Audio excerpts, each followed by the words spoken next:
আসসালামু আলাইকুম, কেমন আছেন সবাই? নতুন একটি ভিডিও নিয়ে চলে আসলাম। গত 2 দিন কোনো ভিডিও আপলোড করতে পারিনি।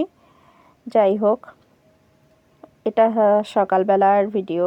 খাবার দিয়েছি, মুরগিদের ধান খেতে দিয়েছি। আর দেখেন চারিদিকে আবার নোংরা অবস্থা হয়ে গেছে। যেহেতু সারাদিন এখানে আটকে রাখি, ওরা বালি আছড়াছড়ি করে। আর এই যে আমার কোয়েল পাখি 4টা।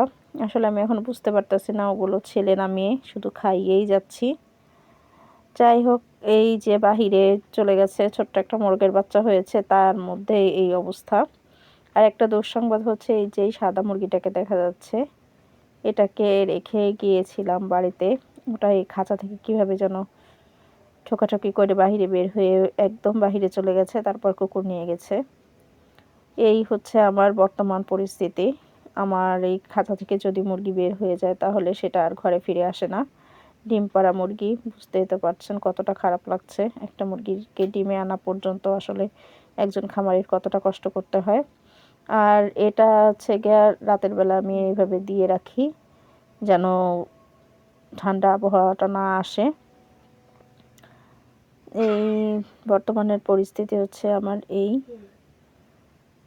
এই খামারটাকে আসলে আমার আরেকটু পরিচর্যা করতে হবে, একটু গোছানো করতে হবে। যেহেতু এখন আমার তেরপল ছিল না, এই তেরপলটা বাহিরে ছিল, ওটাকেই আমি কাজে লাগিয়ে দিয়েছি। যদিও তেরপলটা অনেক বেশি নোংরা, পুকুর নেই ভিতরে, কিভাবে বাথরুমের ভিতরে কিভাবে ধুবো, এই কারণে ধোয়া হয় নাই।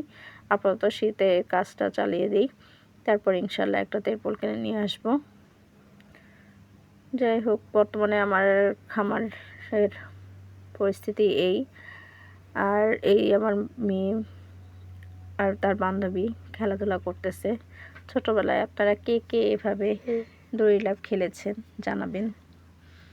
আর শিশু বয়সে আসলে এই সব দড়ি লাফ খেলা ভালোই লাগে।